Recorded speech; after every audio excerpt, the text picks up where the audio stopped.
लोकसभा चुनाव 2024 की सरगर्मियां तेज हो गई हैं। लगभग पूरे देश में सभी पार्टियां, चाहे वो क्षेत्रीय पार्टियां हों या राष्ट्रीय पार्टियां हों, वो लोकसभा चुनाव की तैयारियों में जुट गई हैं।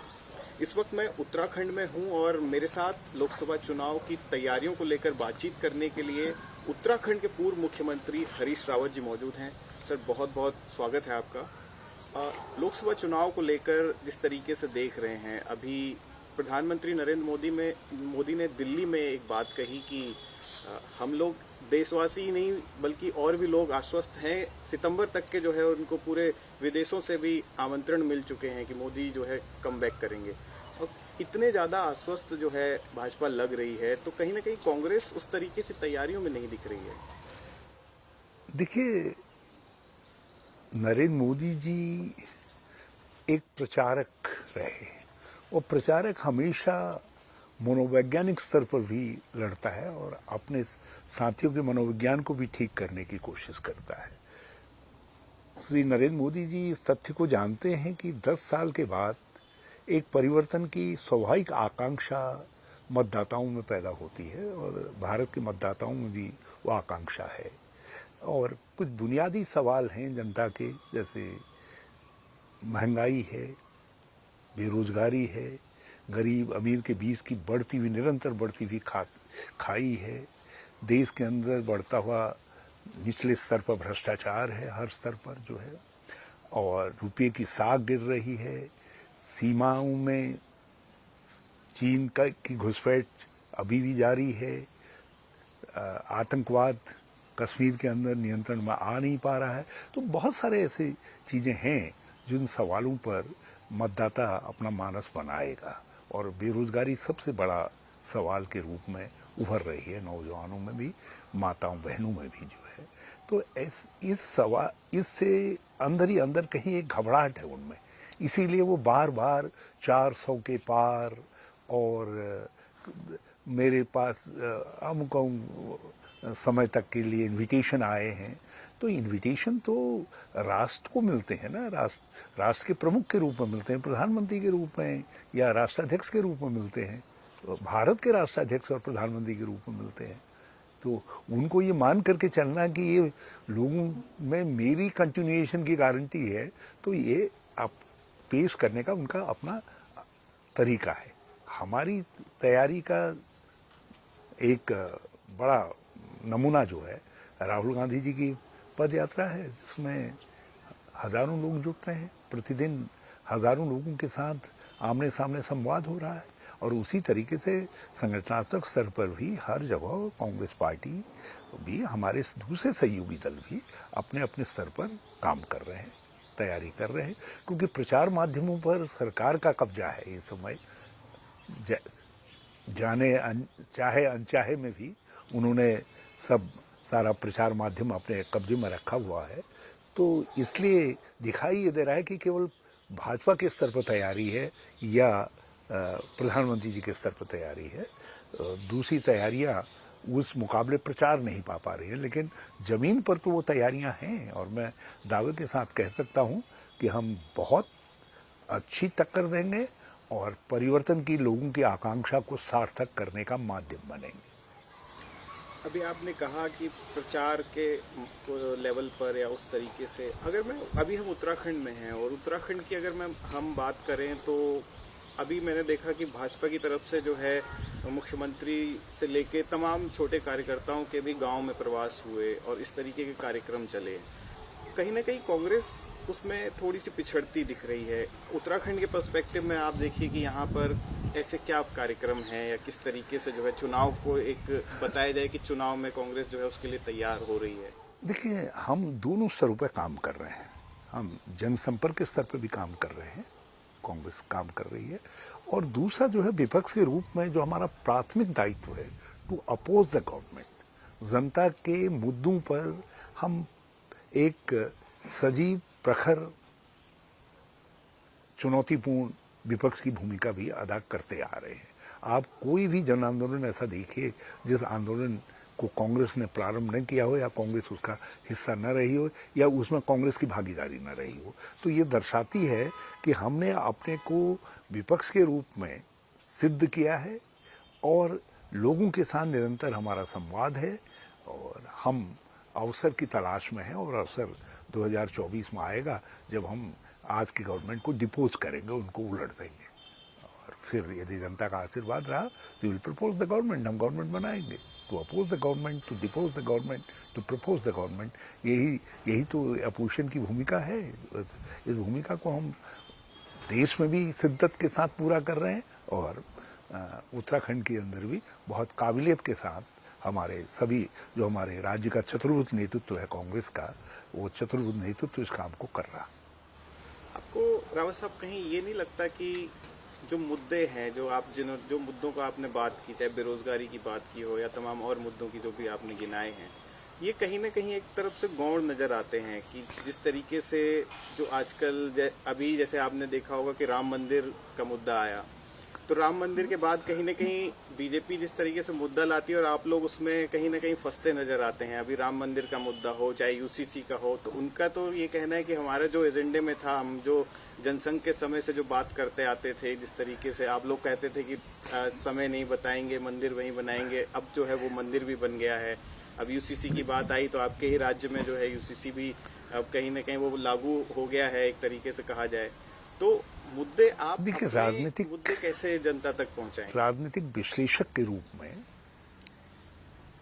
मैं 2014 के राजनीतिक परिवर्तन की यदि का विश्लेषण करता हूं तो मैं देखता हूं कि 10 साल की सरकार देने के बाद जो एक परिवर्तन की चाह लोगों की बनी थी, मोदी जी उसके प्रतीक के रूप में उभर करके आए थे और आज भी हम उसी तरीके का प्रतीक खड़ा करने की कोशिश कर रहे हैं।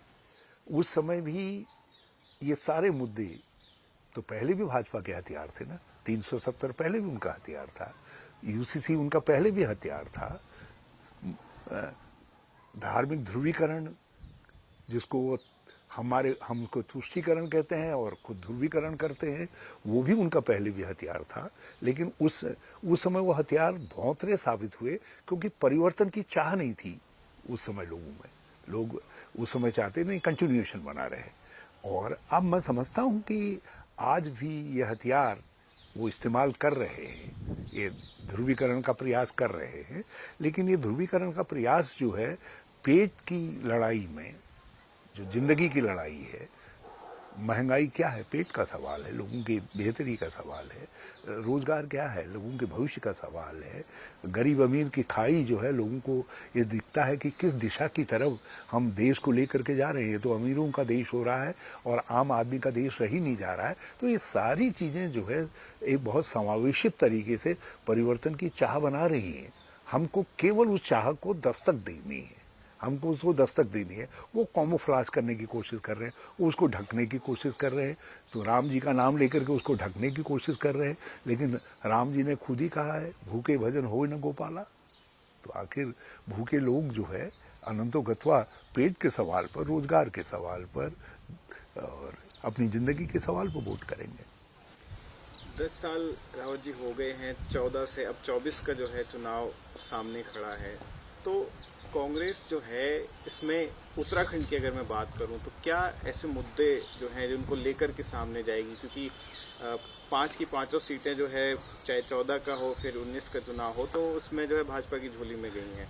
इस बार क्या अलग आपको लगता है कि किस तरीके से जो है यहाँ आप सामना करेंगे? देखिए, कुछ राष्ट्रव्यापी सार्वभौम मुद्दे हैं जिनका मैंने अभी जिक्र किया। महंगाई है, बेरोजगारी है, देश का स्वाभिमान है, देश की सीमाएं हैं, बढ़ता हुआ आतंकवाद है, गरीब अमीर के बीच की खाई है, हर स्तर पर व्याप्त जो है भ्रष्टाचार है, सरकारी भ्रष्टाचार है।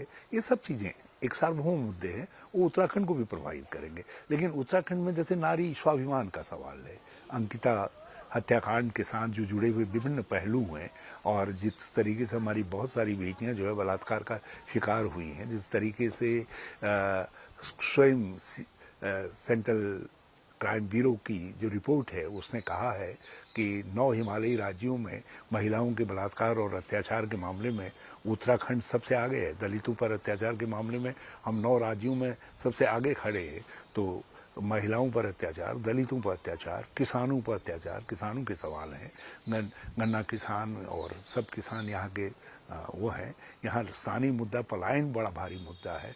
ऊपर सब खाली हो रहा है और नीचे ऐसा जमवाड़ा बन रहा है कि हमारे अच्छे खासे शहर जो है, रुड़की जैसे शहर भी जो है, जो आधुनिक दौड़ में थे, या रुद्रपुर जैसे शहर जो है, वो मिनी श्रम में परिवर्तित होती जा रहे हैं, उनमें छोटे छोटे श्रम डेवलप होते जा रहे हैं। तो ये सब चीज़ें जो है, जो जलवायु परिवर्तन की स्थिति भी पैदा कर रही है, तो ये पलायन इसका सबसे बड़ा कारण है। उसको एड्रेस करने में आज की सरकार बुरी तरीके से फेल हुई है। शिक्षा का स्तर गिर रहा है, चिकित्सा का स्तर गिर रहा है, स्थानीय स्तर पर केवल बालू बजरी निचोड़ करके धन कमाने पर सबका ध्यान लगा हुआ है, बाकी विकास के कामों पर ध्यान ही नहीं लगा हुआ है। सड़कों में खड्डे पड़े हुए हैं और स्वयं मुख्यमंत्री को गड्ढा ऐप अपने मुख्यमंत्री कार्यालय में खोलना पड़ता है।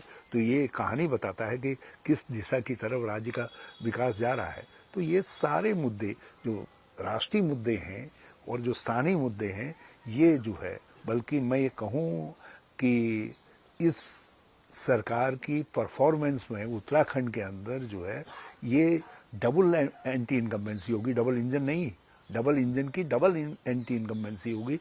दिल्ली की विफलताएं भी और स्थानीय विफलताएं भी जुड़ेंगी और ये निर्णायक रूप से हमारी मदद करेंगी और 5 सीटों पर कांग्रेस जीतेगी।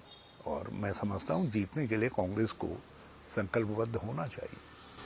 अभी आपने एंटी इनकम्बेंसी की बात की, डबल एंटी इनकम्बेंसी की, तो कांग्रेस इन सब मुद्दों को भुनाने में, अब जिस तरीके से यहाँ संगठनात्मक तौर पर देखते हैं, कहीं ना कहीं एकजुटता नहीं दिखती है उत्तराखंड में, कि आपस में जो है नेताओं में जो है वो एकजुटता हो, जिस तरीके से जाएं इतनी बड़ी पार्टी से जो है, और इतने संसाधनों की भी कहीं ना कहीं दिखती है कि उस तरीके की कमी दिखती है। देखिए, भाजपा के अंदर पूरी तरीके से सेंट्रलिज्म है। एक कमांड, सब फॉलो करते, चिंतन मंथन कहीं नहीं होता। कांग्रेस में डेमोक्रेसी है, नीचे चिंतन मंथन इत्यादि सब होता है, आपस में विवाद भी होते हैं, मतभेद भी होते हैं, अनंतोगत्वा जो है ऊपर चल करके फिर धारा बन जाती है और सब एकजुट हो जाते हैं। तो आप हमारा मतभेद ही, जिसको आप मतभेद देखते हैं, जिनको आप कभी कभी आपस में विवाद के रूप में भी देखते हैं, वही हमारी ताकत है, क्योंकि डेमोक्रेसी ही कांग्रेस की ताकत है। इसीलिए तो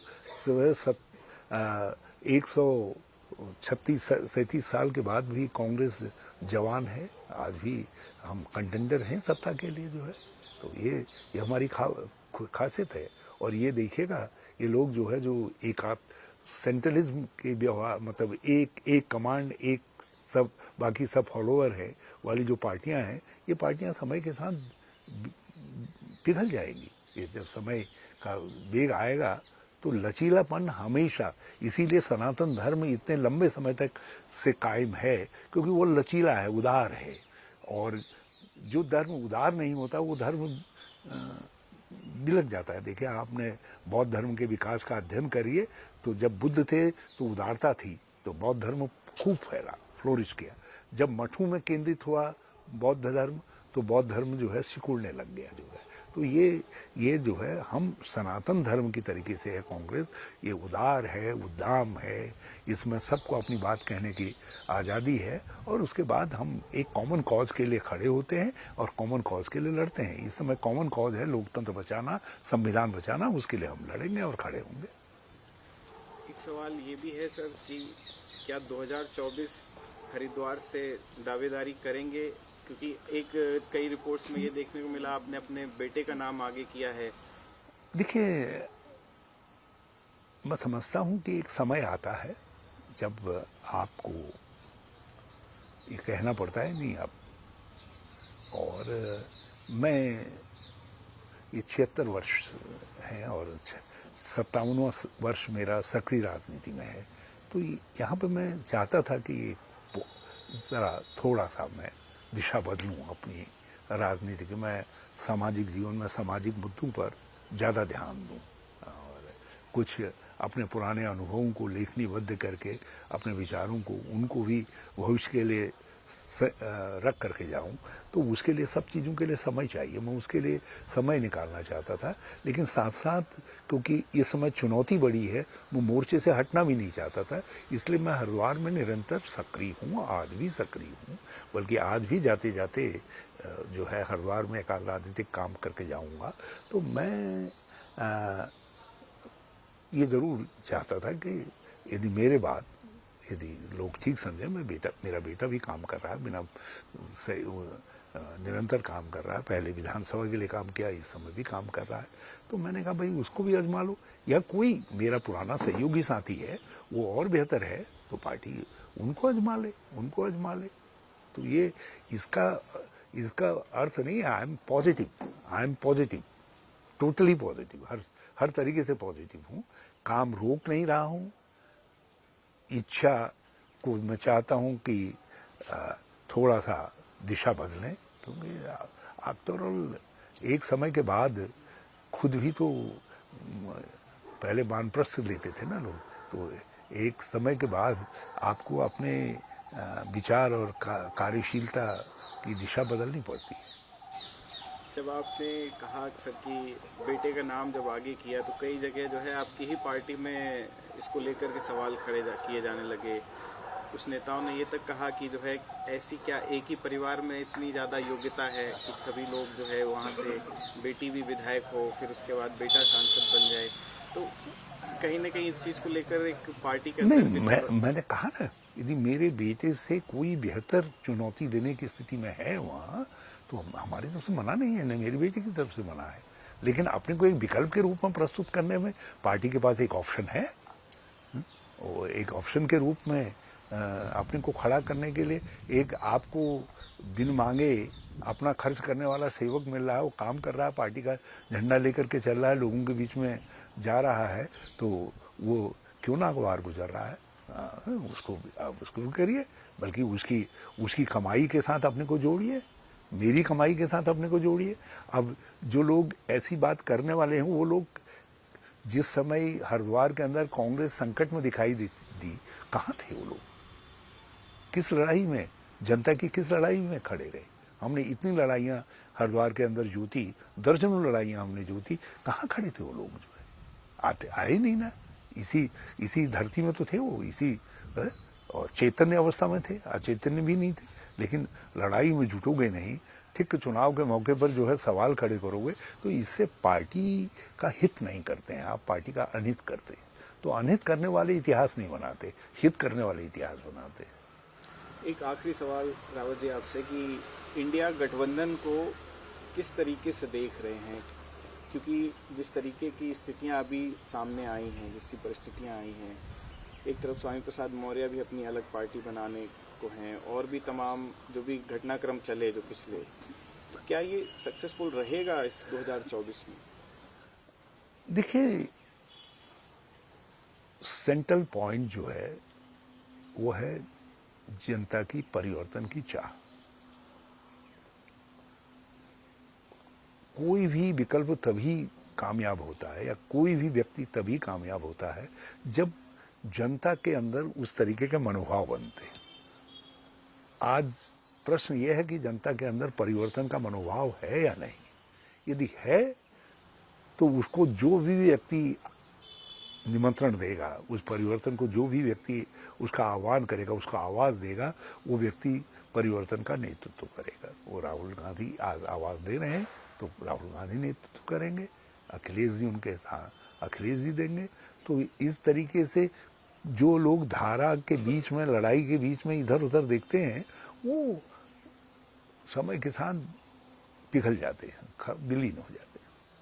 कांग्रेस कहाँ देखा जाए चुनाव में जो है, इस वाले चुनाव 2024 में कितनी सीटों का आकलन कर सकते हैं? हालांकि सवाल पूछना थोड़ा जायज नहीं है, फिर भी एक आप इतने अनुभवी हैं। देखिए, हम गठबंधन के साथ जाएंगे, तो इसलिए मेरा कुछ आकलन बताना राजनीतिक रूप से उचित नहीं होगा, लेकिन मैं इतना अवश्य कहना चाहता हूं कि गठबंधन स्पष्ट बहुमत